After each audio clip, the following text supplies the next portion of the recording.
ఇవాళ తెలంగాణలోని 11 మున్సిపాలిటీల్లో చైర్మన్, వైస్ చైర్మన్ల ఎన్నిక జరగనుంది. నిన్నటి వివాదాలతో ఇవాళ మరింత బందోబస్తు ఏర్పాటు చేస్తున్నారు అధికారులు. ఇబ్రహీంపట్నం, జనగామ, క్యాతనపల్లి, డోర్నకల్, కాగజ్నగర్, ఖానాపూర్, ఇంద్రేశం, జహీరాబాద్, తొర్రూర్, ఇల్లందు, సుల్తానాబాద్ మున్సిపాలిటీలో ఇవాళ ఎన్నిక జరగనుంది. చైర్మన్ పీఠం దక్కించుకునేందుకు పార్టీలు వ్యూహాలు రచిస్తున్నాయి. 8 మున్సిపాలిటీలకు కాంగ్రెస్ పార్టీ అబ్జర్వర్లను నియమించింది. 8 పట్టణాలకు బీఆర్ఎస్ ఇన్ఛార్జీలను నియమించింది.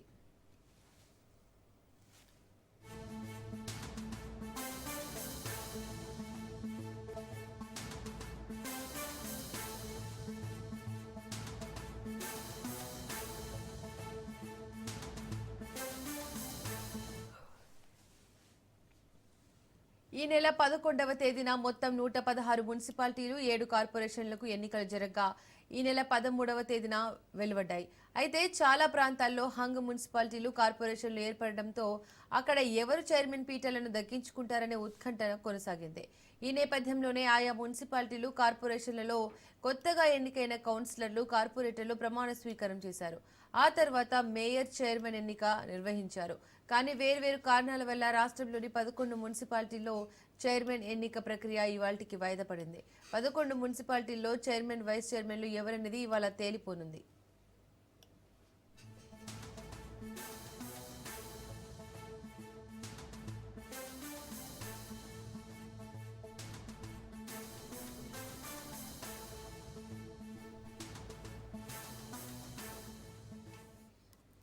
తెలంగాణలో కార్పొరేషన్ల మేయర్లు ఎవరో తేలిపోయింది.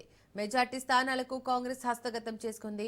కరీంనగర్, కొత్తగూడెం మినహా అన్ని కార్పొరేషన్లలో హస్తం మేయర్ పీఠం దక్కించుకుంది. కరీంనగర్ మేయర్ పీఠాన్ని కమలదళం కైవసం చేసుకుంది. మేయర్గా శ్రీనివాస్, డిప్యూటీ మేయర్గా సునీల్ రావు ఎన్నికయ్యారు. ఇక కొత్తగూడెం మేయర్ పీఠాన్ని సిపిఐ దక్కించుకుంది. మేయర్గా గణేష్ ఎన్నికయ్యారు. దీంతో తెలంగాణలో తొలిసారిగా మేయర్ పీఠాన్ని కామరెడ్డి దక్కించుకున్నారు.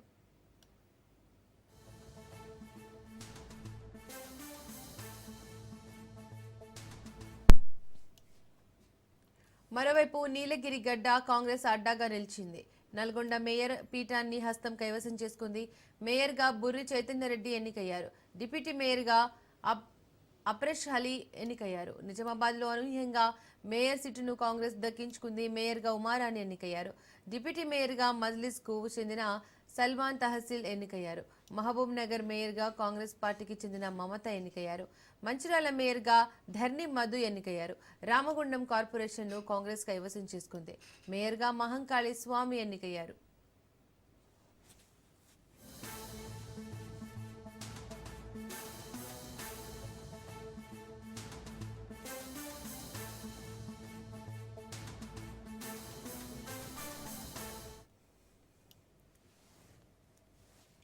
కాంగ్రెస్ పార్టీ 5 స్థానాలను గెలుచుకోగా బీజేపీ కరీంనగర్ మేయర్ పదవిని కైవసం చేసుకుంది. కొత్తగూడెంలో కాంగ్రెస్, సిపిఐ పార్టీలకు సమానంగా సీట్లు రావడంతో రెండు పార్టీలు అవగాహన కుదుర్చుకున్నాయి. మొదటి 2.5 ఏళ్లు మేయర్ పదవి సిపిఐకి, డిప్యూటీ మేయర్ పదవి కాంగ్రెస్కు ఇవ్వాలని నిర్ణయించాయి.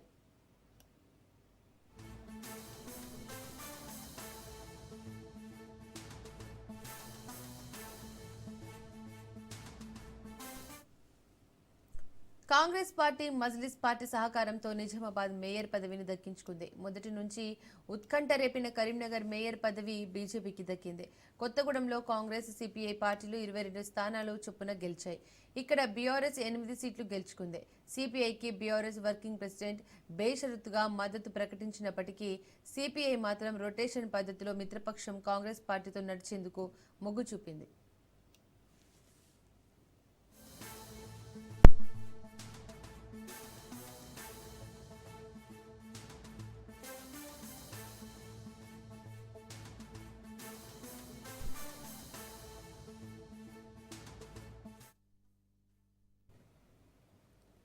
కరీంనగర్ కార్పొరేషన్ మేయర్గా బీజేపీ నుంచి కొలగాని శ్రీనివాస్, డిప్యూటీ మేయర్ సునీల్ రావు. ఇక నిజామాబాద్ కార్పొరేషన్ మేయర్ కాంగ్రెస్ నుంచి ఉమారాణి, డిప్యూటీ మేయర్ మజ్లిస్ నుంచి సల్మా తహసీన్ కైవసం చేసుకున్నారు. రామగుండం కార్పొరేషన్ మేయర్గా Mahankali Swamy, deputy mayor Patipelli Yellaiah Congress. ఇక కొత్తగూడెం కార్పొరేషన్ మేయర్ విషయానికి వస్తే Mood Ganesh CPI, deputy mayor Siripurapu Lalitha Kumari Congress. Nalgonda corporation mayor Burri Chaitanya Srinivasa Reddy Congress, deputy mayor Ahmed Ashraf Ali Amar Mahabub Nagar, corporation mayor Gumal Mamata Congress, deputy mayor Surender Reddy, Mancherial corporation mayor Madhukar Congress, deputy mayor Ramya Mahesh Congress.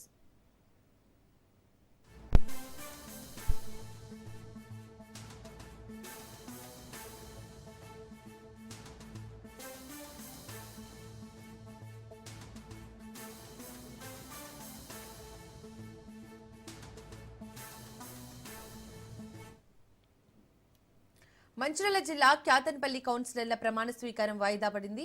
గడువు సమయానికి కౌన్సిలర్లు రాకపోవడంతో ప్రమాణ స్వీకారాన్ని మంగళవారానికి వాయిదా వేశారు ప్రత్యేక ఎన్నికల అధికారి. కౌన్సిలర్ల ప్రమాణం అనంతరం చైర్మన్ ఎన్నిక జరగనుంది. అయితే ప్రమాణ స్వీకారానికి కార్యాలయానికి చేరుకున్న కాంగ్రెస్ కౌన్సిలర్లు ప్రమాణ స్వీకారానికి రాకుండా బీఆర్ఎస్ కౌన్సిలర్లు అడ్డుకున్నారు. దీంతో ఇరు వర్గాల మధ్య వాగ్వాదం చోటు చేసుకుంది. ఈ క్రమంలోనే మాజీ ఎమ్మెల్యే బాల్క సుమన్, సిపిఐ నేతల ఆధ్వర్యంలో కౌన్సిలర్లు ధర్నాకు దిగారు.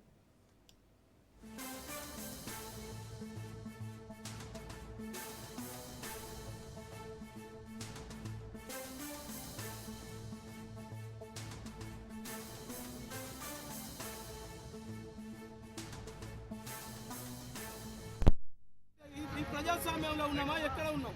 ఇలా అడవిలో ఉన్నామా, ఊళ్ళో ఉన్నామా? ఇదైతే చాలా దుర్మార్గమైనటువంటి విషయం. ఇప్పటి వరకు ఇలా రాష్ట్ర వ్యాప్తంగా ఇలా ఎన్నిక జరుగుతూ ఉన్నది. ఇలా కేతనపల్లి మున్సిపాలిటీలో కావాల్సుకొని పోలీసు వారు కాంగ్రెస్ వాళ్ళ కొమ్ము కాసి ఇలా అభ్యర్థులు రాకుండా టైం అయిపోయాక ఆపి ఇలా రేపు వాయిదా వేసారు. మీరు ఎప్పటికీ వాయిదా వేసినా మేము ఒకటే చెప్తున్నాం, సిపిఐ బీఆర్ఎస్ గా మీరు ఇంకెంత అరాచకాలు చేసినా ఈ కేతనపల్లి చైర్మన్ పీఠం, వైస్ చైర్మన్ పీఠం.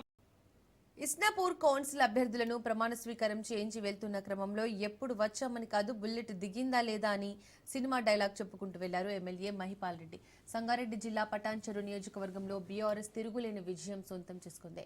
మున్సిపల్ ఎన్నికల్లో గుమ్మడితల జిన్నారం, గడ్డి పోతారం, ఇంద్రేశం మున్సిపాలిటీలను స్పష్టమైన ఆధిక్యంతో కైవసం చేసుకుంది. తాజాగా ఇస్నాపూర్ మున్సిపాలిటీ చైర్మన్ పీఠాన్ని సైతం చేజిక్కించుకుంది. మున్సిపల్ చైర్మన్ గా మోటె సుమలత, వైస్ చైర్మన్ గా పట్లోళ్ల మాధవి ఎన్నికయ్యారు. ఎక్స్ అఫీషియో ఓటు వేసి తిరిగి వెళ్తున్న గూడెం మహిపాల్ రెడ్డిని బీఆర్ఎస్ కార్యకర్తలు ఓటింగ్ ఎలా జరిగిందని ప్రశ్నించగా పరోక్షంగా కాంగ్రెస్ పార్టీ స్థానిక నేతను ఉద్దేశించి ఆయన బుల్లెట్ దిగిందా లేదా అంటూ హాట్ కామెంట్స్ చేశారు. ఇంకా మోటె సుమలత, మా పట్లలో Madhavi, Patla Madhavi vice chairman chairman. చెప్తే మా పని అయిపోతుంది. బుల్లెట్ దిగిందా లేదో చూసుకోరు. ఆ బుల్లెట్ ఎంత పవర్ ఉంది? హలో,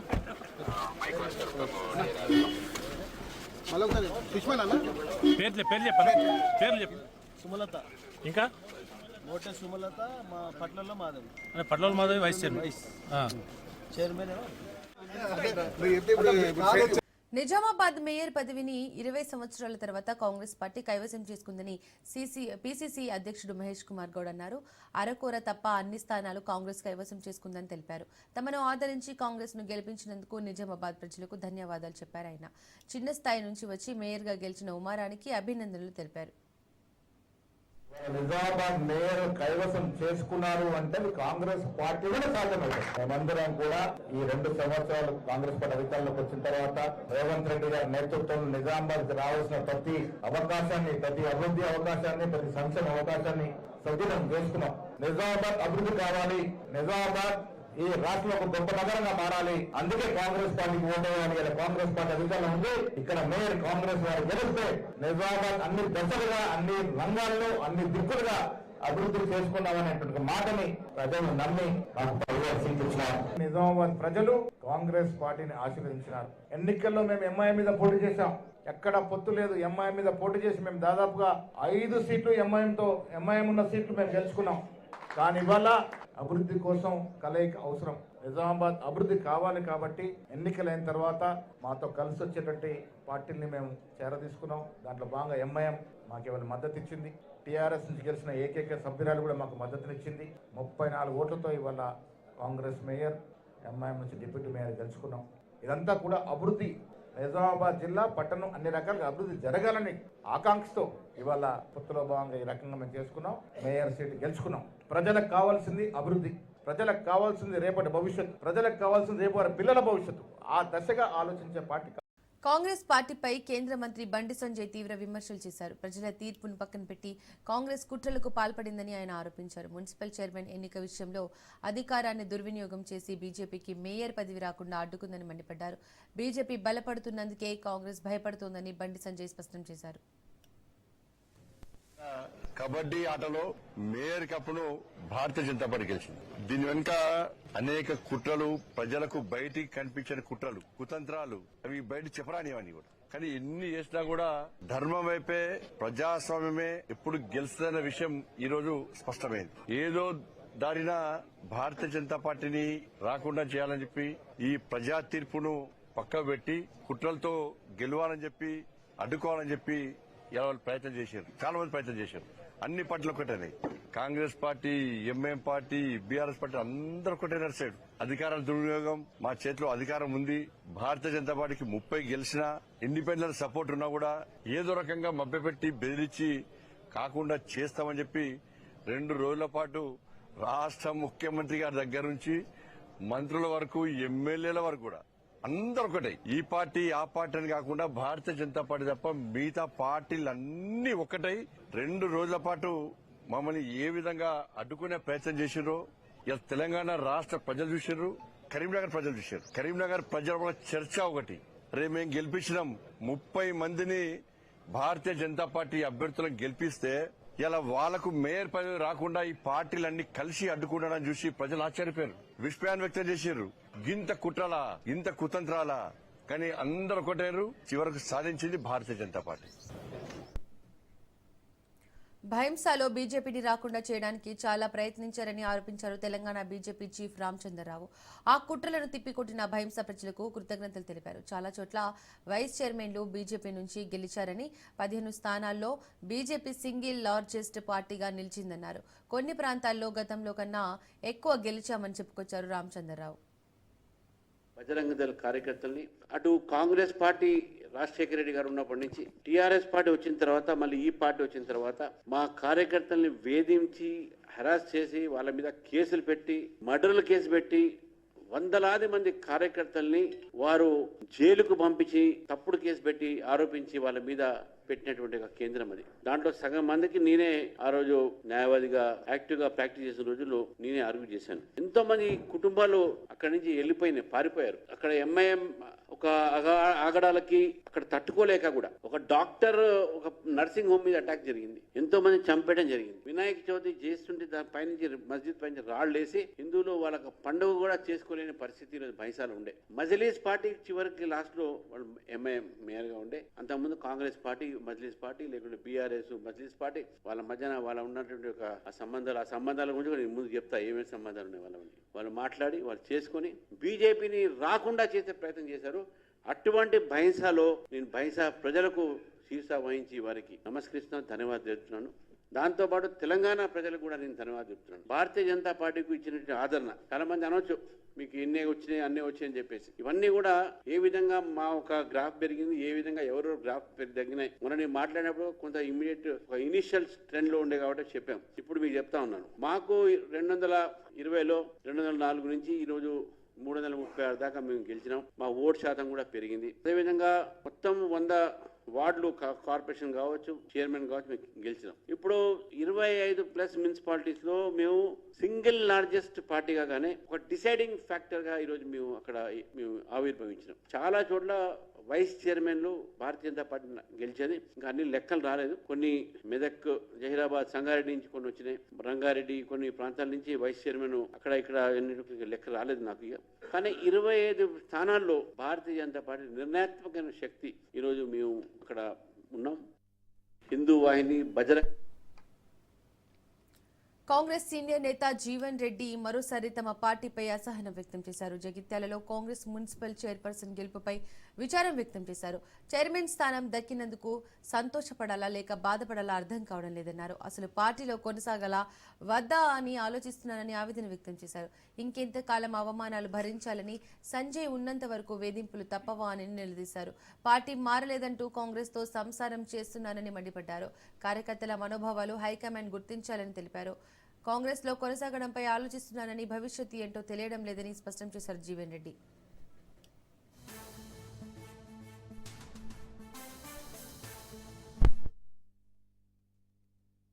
నీ పుణ్యం అని చెప్పి నిజంగానే కాంగ్రెస్ పార్టీ ప్రచారం చేసి ఉంటే చేతి గుర్తుకో ఇవాళ 23 కాదు 46 అని చెప్పి అంటున్నా. వాస్తవాన్ని చేతి గుర్తుకు ప్రత్యక్షంగా ప్రచారం చేయలేకపోతుంది ఏదైతుందో దాదాపు 10-15 మంది ఓడిపోయింది అంటున్నా. నీ చేతి గుర్తుకు ప్రత్యక్షంగా ప్రచారం చేయలేకపోవడంతో ఒక 10-15 మంది మా చిట్లని గీనునే పాపం 20 ఓట్లతో ఓడిపోయిందని చెప్పి అంటున్నా. ఆమె అనిత 30 ఓట్లతో ఓడిపోయిందని చెప్పి అంటున్నా. ఆ బింగి రవి ఆయనకి ఇచ్చినట్టుగా నీకు కొంచెం చించేసిండే పాపం వాడు 20 ఓట్లతో ఓడిపోయింది. బింగి ఇచ్చిన కాగితం చించేసిందని చెప్పి అంటున్నా. ఎన్ని చెప్పంటే ఉదాహరణలు అంటున్నా. ఎన్ని ఉదాహరణలు చెప్పాలని చెప్పి అంటున్నాను. అంటే నిజంగా నేను ప్రత్యక్షంగా చేతి గుర్తు ప్రచారం చేయలేకపోవడంతో ఎంత మానసిక క్షోభకు గురైనా మీరు ఊహించినారే. వాళ్ళకి నేను కావాలి, వాళ్ళు రాజకీయంగా నిలదొక్కుకోవాలి అనే భావనతో వాళ్ళకు అవకాశం కోసం వచ్చిందో 18-20 మందికి వచ్చింది. వాళ్ళు గెలవాలని కోరుకుంటే నేను వీళ్ళు గెలిచిన 4 ఉన్నాయి ఇక్కడ చెప్పంటూ నేను చేయలేకపోవడం మానసికంగా నాకు ఎంత క్షోభ గురి చేసేదే. నేను బీఆర్ఎస్కి చేయలేదు, బీజేపీకి చేయలేదు. కాంగ్రెస్ అన్యాయం జరిగింది. టికెట్లు దొంగ లెక్క ఎత్తుకపోయిండు. అర్ధరాత్రి కన్న వేసి ఎత్తుకపోయిండు. పక్కిండు కన్న వేసి ఎత్తుకపోతాడో ఎమ్మెల్యే గారు మన టికెట్లు ఎత్తుకపోయిండు. బీఫామ్ చేతి గుర్తు ఎత్తుకపోయిండు కాబట్టి మన విధిలోకి ఏదైతే ఉందో ఇవాళ ఈ వేరే గుర్తుతో మీ ముందుకు వచ్చినాం అని చెప్పిన తప్ప ఏం మాట్లాడలేదు. ఎక్కడ కూడా కాంగ్రెస్ పార్టీ భిన్నంగా మాట్లాడలేదే. మరి అసలు ఈ మానసిక క్షోభ అనేది దీనికి ముగింపు ఎట్లా వస్తుంది ఏంది అనేది నాకు కూడా ఉంచుకోలేకపోతున్నాయి. అని ఇన్ని అవమానాలు భరిస్తూ కాంగ్రెస్ పార్టీలో కొనసాగటం ఆలోచించుకునే పరిస్థితి ఏర్పడుతుందని చెప్పంటారు. ఇన్ని అవమానాలు భరిస్తూ ఇంత ఆత్మక్షోభతోని కాంగ్రెస్ పార్టీలో కొనసాగటం ఆలోచించుకునే పరిస్థితి ఏర్పడుతుందని చెప్పంటారు. అమరావతిలో బిల్ గేట్స్ బృందం పర్యటించింది. గన్నవరం ఎయిర్పోర్ట్లో బిల్ గేట్స్ కు మంత్రులు ఘన స్వాగతం పలికారు. ఏపీ పర్యటనలో బిల్ గేట్స్ సీఎం చంద్రబాబుతో కలిసి సచివాలయంలోని real time governance command centre కు సందర్శించారు. ఆర్టీజీఎస్ కేంద్రం నుంచి పాలనలో టెక్నాలజీ వినియోగాన్ని దగ్గరుండి పరిశీలించారు.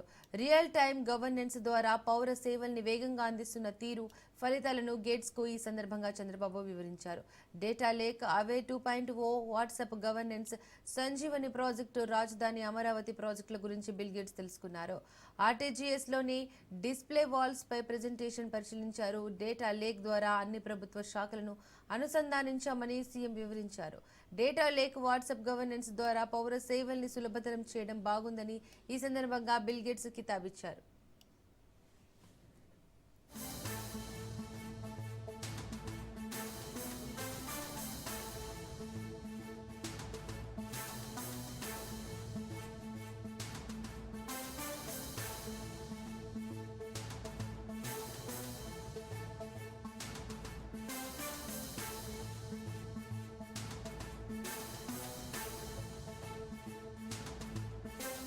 సింగరాయకొండ కలెక్టరేట్ వద్ద ఉద్రిక్తత చోటు చేసుకుంది. శ్రీ చైతన్య స్కూల్ విద్యార్థి మృతిపై తల్లిదండ్రులు ఆందోళనకు దిగారు.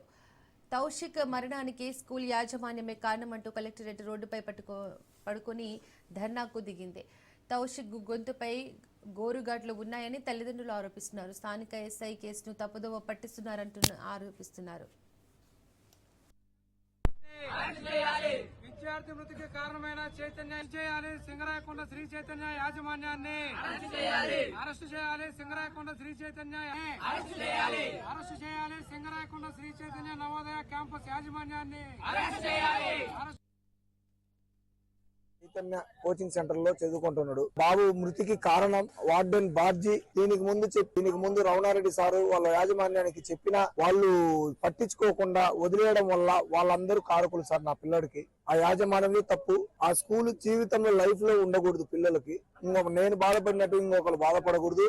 ఇంకొకరు ఎవరు తల్లిదండ్రులు బాధపడకూడదా?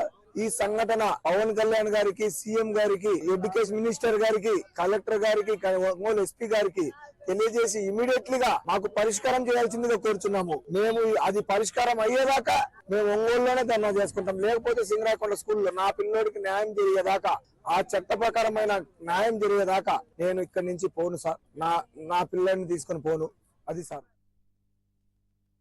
మా బాబు పేరు ఎస్డి తౌషిక్. 2 సంవత్సరాల నుంచి సింగరాయకొండ నవోదయ కోచింగ్ సెంటర్ లో చదువుతా ఉన్నాడు. రోజు ఫోన్ చేస్తాడు. అలాగే నిన్న కూడా చేశాడు. రాణారెడ్డి వాళ్ళ కొడుకు బుజ్జి సార్ ఫోన్ చేశాడు నాకు. ఫోన్ చేసి, మేడం మీ బాబు బాత్రూమ్ లో టవల్ చుట్టుకొని కింద పడిపోయి ఉన్నాడు మేడం, తొందరగా రాండి మేడం అన్నాడు. అదేంది, ఏమైంది బాబు కంటే? టవల్ చుట్టుకొని పడిపోయి ఉన్నాడు అంతే, ఏం కాలేదు, రాండి మీరు అన్నారు. సింగరాయకొండ నుంచి అక్కడ రావడానికి ఎంత టైం పట్టింది సార్? మేము వాళ్ళకంటే ముందు వచ్చి ఉన్నాము. వాళ్ళేమో మేము వచ్చిన 6 గంటకు వచ్చారు. బాబు అప్పుడే చచ్చిపోయి ఉన్నాడు సార్. బాబును అక్కడ పడేసి ఆ బాబ్జీ చైతన్య బుజ్జి పత అసలు కనిపించలేదు. ఇంకా బాబుకి ఏమైంది ఏందని కూడా అడగలేదు, చూడలేదు, వెళ్ళిపోయారు. అప్పటికి వాళ్ళు చెప్పారు షాక్ ట్రీట్మెంట్ ఇచ్చి బాబు చచ్చిపోయారు అనేసరికి మేము ఏడ్చుకుంటూ అది ఇది చేసి హాస్టల్ దగ్గరకు వస్తే తెలిసింది కదా అని హాస్టల్ దగ్గరకు వస్తే సార్ ఒక్కరు లేరు సార్. పిల్లలు 400 పిల్లలు ఉంటే ఒక్క బాబు లేడు. వాళ్ళు ఏదైనా చేస్తేనే కదా అలా దాక్కునేది. వాళ్ళు ఏం చేయకపోతే మాతో పాటు రావచ్చు కదా, మీ బాబుకి ఏం కాదు అది ఇది అని చెప్పి మాతో పాటు రావచ్చు కదా. ఏం రాలేదు, కనిపించలేదు, ఇప్పటికి కూడా కనిపించలేదు. కేసు పెట్టాం సింగరాకొండ ఎస్ఐ మహేంద్ర కేసు పెడితే కేసు తీసుకోండి అని రాత్రి నుంచి చెప్తుంటే ఇప్పటికి కూడా కేసు తీసుకోలేదు. మా బాబునైతే న్యాయం జరగాలి. బాబుజీ ఫోన్ తీసుకొని మాట్లాడారు కదా, అందుకోసం అతనికి కోపం. మా బాబుకి ఫోన్ ఇవ్వడు, ఆ ఫోన్ తీసుకొని నాతో మాట్లాడాడని కొట్టుంటాడు. ఆ కొట్టడంలో కింద పడిపోయి ఉంటాడు. వాడికి భయం వేసి తాడుతో బాగా గట్టిగా నెయిల్స్ మొత్తం గోళ్ళు ఉన్నాయి బాగా ఒత్తేసి బాత్రూమ్ లో తీసుకెళ్లి ఆ ట్యాబ్ కి ఊరేసుకున్నారన్నారు. ట్యాబ్ కి ఎవరైనా ఊరేసుకుంటారు, అది టవల్ తో వేసుకున్నారన్నారు. హైదరాబాద్ పంజాగుట్ట జాయల్ కాస్ లో భారీ చోరీ జరిగింది. భారీగా బంగారం చోరీ చేశాడు సేల్స్ మ్యాన్. కిలోకు పైగా బంగారు బిస్కెట్లు చోరీ అయినట్లు గుర్తించారు. సాక్స్ లో బంగారం పెట్టుకుని చోరీ చేసినట్లు నిర్ధారించారు. ఆడిటింగ్ లో చోరీ విషయం బయటపడేలైంది. కేసు నమోదు చేసి దర్యాప్తు చేస్తున్నారు పోలీసులు.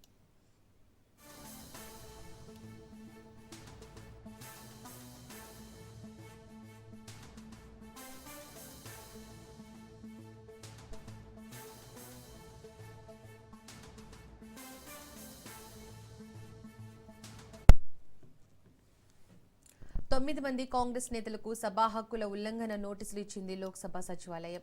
ప్రధాని మోడీ లోక్సభ స్పీకర్ ఓం బిర్లాపై ఏఐ వీడియో ప్రచారం చేశారని నోటీసులు జారీ చేసింది. ఈ నేపథ్యంలో 3 రోజుల్లో సమాధానం ఇవ్వాలని ఆదేశించింది.